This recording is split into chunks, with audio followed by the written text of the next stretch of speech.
Bonjour à toutes et à tous et bienvenue sur ce podcast dédié à l'apprentissage du français.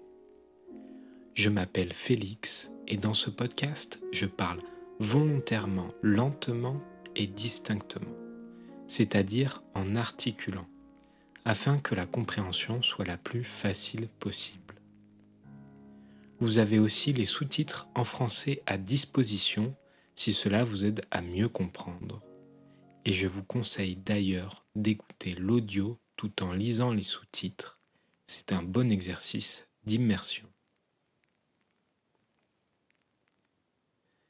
Alors, si vous aimez bien ce format, n'hésitez pas à soutenir la chaîne en vous abonnant, que ce soit sur YouTube ou sur les plateformes de streaming comme Spotify.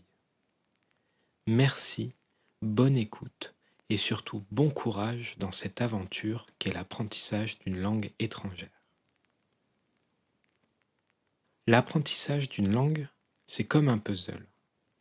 C'est quelque chose que j'ai découvert lorsque j'ai commencé à apprendre le japonais suite à mon premier voyage là-bas. À l'école française, on apprend généralement 2 langues étrangères, et c'est souvent l'anglais ainsi qu'une autre langue européenne, espagnol, allemand ou italien par exemple. Dans mon cas, j'ai appris l'anglais et l'espagnol car je suis originaire du sud-ouest de la France, à moins d'1 heure de voiture de l'Espagne. Cependant, même après avoir passé des heures et des heures en cours de langue, je n'ai jamais été très doué dans ce domaine. Au retour de mon voyage au Japon, j'ai foncé tête baissée pour apprendre le japonais.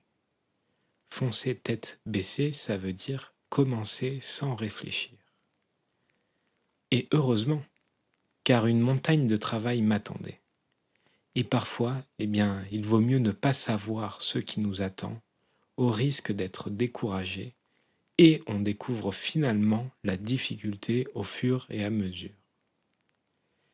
Mais alors, si c'est si difficile, qu'est-ce qui me fait continuer après presque 4 années d'apprentissage ?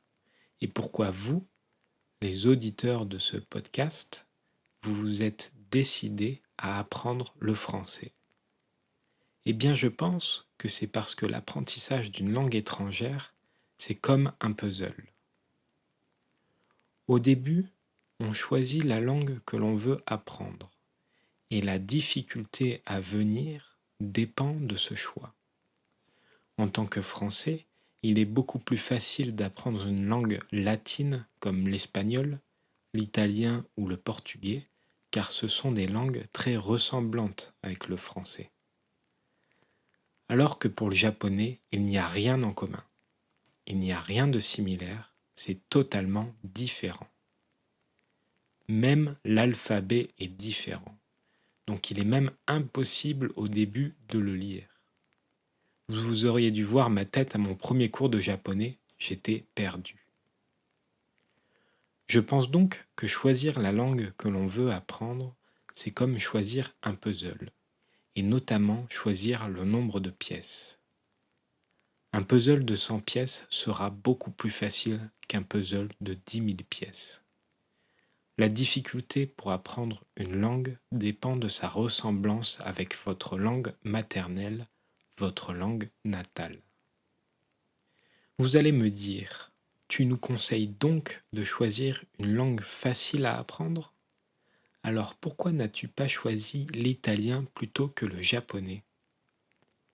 Eh bien, la deuxième ressemblance, c'est que comme un puzzle, pour réussir, il faut être motivé et prendre du plaisir. Si vous avez le choix entre un puzzle de 100 pièces qui ne vous plaît pas et un puzzle de 5000 pièces que vous trouvez magnifique, alors je suis certain que vous choisirez le second.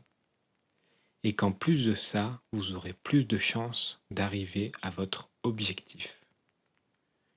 La motivation est la clé.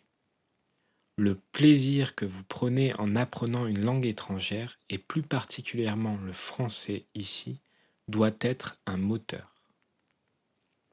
La dernière ressemblance que je voulais aborder ici est que comme pour un puzzle, on peut tirer beaucoup de satisfaction, c'est-à-dire qu'on peut être content de ce qu'on fait lorsqu'on arrive à avancer, lorsqu'on arrive à assembler de plus en plus de pièces et lorsqu'on comprend de plus en plus la langue que l'on souhaite apprendre. Une phrase, c'est comme une partie du puzzle. C'est construit avec plusieurs pièces et au début, on ne comprend pas comment ça s'organise. Au fur et à mesure de notre apprentissage, on comprend de mieux en mieux ces pièces. On a plus de vocabulaire, on différencie le sujet du verbe et des adjectifs par exemple.